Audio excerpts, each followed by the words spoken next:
Ya, kama kawaida bwana, Tanzania mahali popote ulipo, shabiki wangu wa nguvu, ninakushukuru sana kwa sababu unakuwa karibu na mimi, unaendelea kunifuatilia katika mitandao mbalimbali ya Instagram, Facebook, TikTok, YouTube kwa jina la Teacher Majani.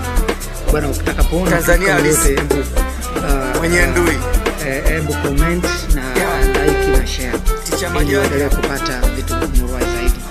Bwana, leo nina jambo langu ambalo pia linaniumiza kichwa.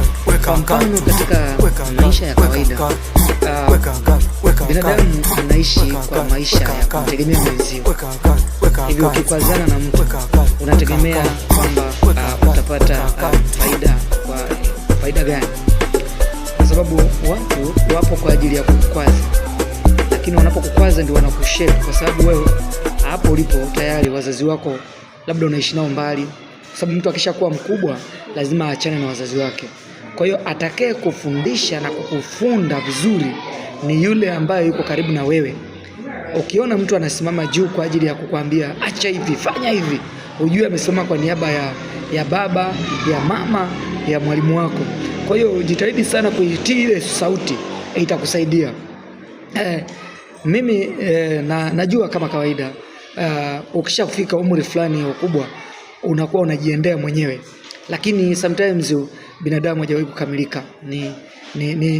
Ni kiumbe ambacho bado kinahitaji msaada.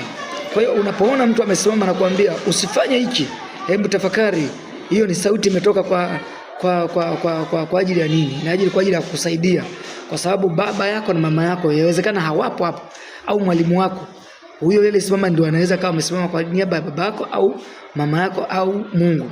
Kwa hiyo utakuwa utafakari sana. Sasa watu huwa wanaona kama hili nikiambiwa hivi ni kama nanyanyaswa hivi. Hapana. Ukiona kuna sauti imesimama, acha hiki, fanya hivi, ujue huyo ndio amesimama kwa ajili ya wazazi wako. Kwa mfano wanawake, mwanamke anaacha wazazi wake, anakimbilia kwenda kukaa na mwanaume.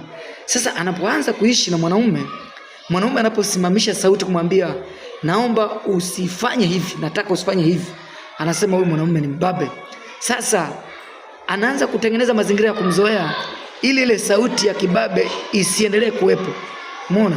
Sasa anayekushape wewe mwanamke ili uweze kuwa na nidhamu na uweze kuhudumiwa vizuri ni huyu ambaye ulimkubali uishi naye. Kwa hiyo wanawake wengi sana wanakosa huduma sasa hivi kwa sababu hawana adabu. Wamebaki tu ni watu ambao wanajiendea. Na ndio maana wanaume wengi wamewazira, kwa sababu kwanza mwanamke hana adabu, anaona kila kitu anaweza.